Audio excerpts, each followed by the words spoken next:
अब committee is a house in miniature and committee का बहुत बड़ा दायित्व है सरकार का जो एग्जीक्यूटिव है। अब 3 हैं मेजर, एक तो हमारे चुने हुए प्रतिनिधियों का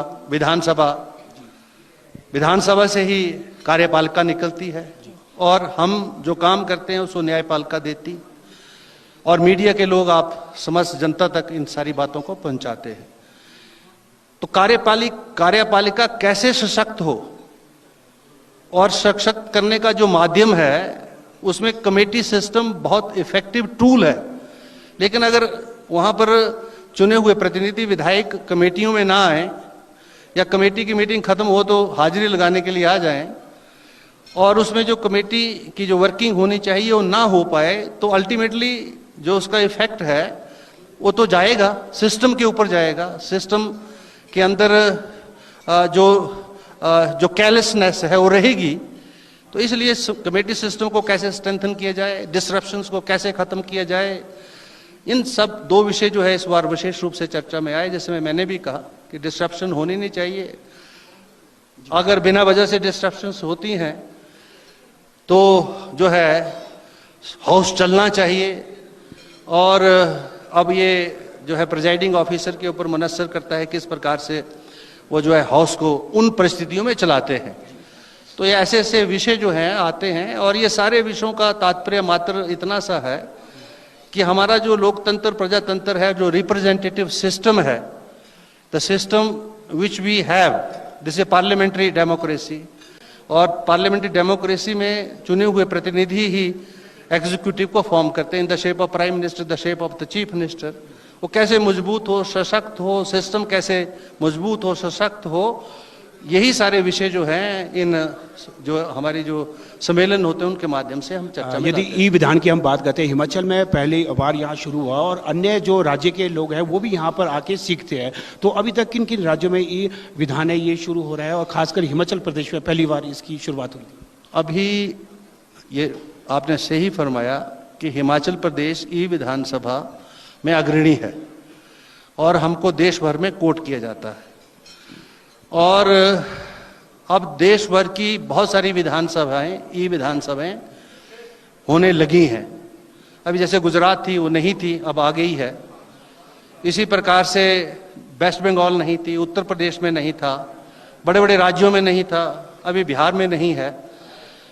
अब ई विधानसभा से मकसद सिर्फ इतना सा है कि विधानसभा के पेज से एक साधारण व्यक्ति भी जो है अपने मोबाइल के माध्यम से उस पेज को खोलकर कि आज विधानसभा के माध्यम से किन विषयों के ऊपर चर्चा जो है आज हुई है और उसके ऊपर किस किस ने क्या क्या बोला है, ताकि जो है इसका संदेश जो है उस साधारण व्यक्ति तक भी जाए, व्यक्ति तक जाए, और वो भी सिस्टम के अंदर, क्योंकि जनता चुनती है प्रतिनिधियों को, उसका प्रतिनिधि किस प्रकार का आचरण कर रहा है, अपने दायित्वों का निर्वहन कर रहा है या नहीं कर रहा, ये सारी जानकारी जब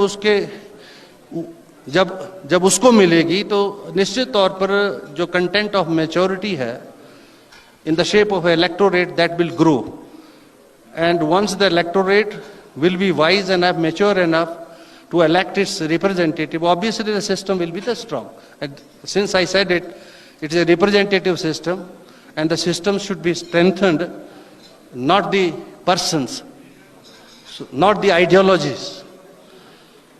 So इसलिए उस परिप्रेक्ष्य में ये होना ज्यादा जरूरी है। यदि देखा जाए सर, आप अधिवक्ता भी है और छोटी उम्र से आप विधानसभा में आए हैं, और देखा गया है कि स्वर्गीय वीरभद्र सिंह ने भी आपकी कई बार तारीफ की और कानून की काफी आपको पकड़ है। अब आप विधानसभा अध्यक्ष, और देखा गया है कि आप पक्ष और विपक्ष को पूरा बोलने का मौका देते हैं, किस तरीके से मैनेजमेंट किया जाता है? ये ठीक है कि लोग चुनकर भेजते हैं, जिसकी संख्या ज्यादा होगी वो सत्ता में आएगा, जिसकी संख्या कम होगी वो विपक्ष में रहेगा, प्रतिपक्ष में रहेगा। लेकिन आवाज जनता की है, दोनों जगह जनता ने वोट कर प्रतिनिधि चुने हैं। और हम, जैसे मैंने कहा कि अगर हमको अपना सिस्टम स्ट्रांग करना है तो सिस्टम स्ट्रांग करने के लिए जहां सत्ता पक्ष का दायित्व है जो ड्यूटी उनको मिली है वो तो उसका निर्वहन करें, लेकिन जो प्रतिपक्ष है उसकी भी जिम्मेवारी कम नहीं है। सरकार के अपने दायित्वों का निर्वहन कर रही, इन सारी बातों का जिक्र करना, उल्लेख करना, ये प्रतिपक्ष का काम है। और मैं ये समझता हूँ ये एक ही सिक्के के दो पहलू हैं और दोनों का दायित्व बराबर है। अगर कोई सत्ता में है तो उसका भी दायित्व बराबर है और सत्ता से बाहर है तो उसकी भी जिम्मेवारी उतनी ही है।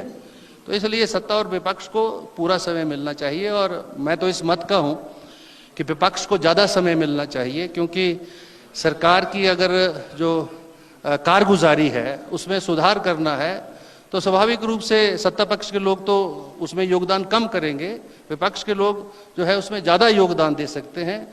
और विरोधियों को सुनना ज़रूरी होता है, हमें पता लगना चाहिए हम कहाँ हम में कमी है, कमज़ोरी है, ताकि हम उसको दुरुस्त कर सकें।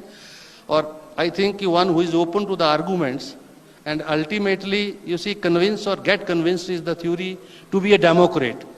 So if you are convinced कि whatever I said and the better arguments have come from the opposition, I must accept those arguments also. तो मैं इस एनालॉजी पर काम करता हूँ और सभी को बराबर समय देता हूँ। जहाँ मुझे लगता है विषय गंभीर है और जो व्यू पॉइंट है वो बहुत अच्छा आ रहा है तो समय मैं और ज़्यादा भी दे देता हूँ।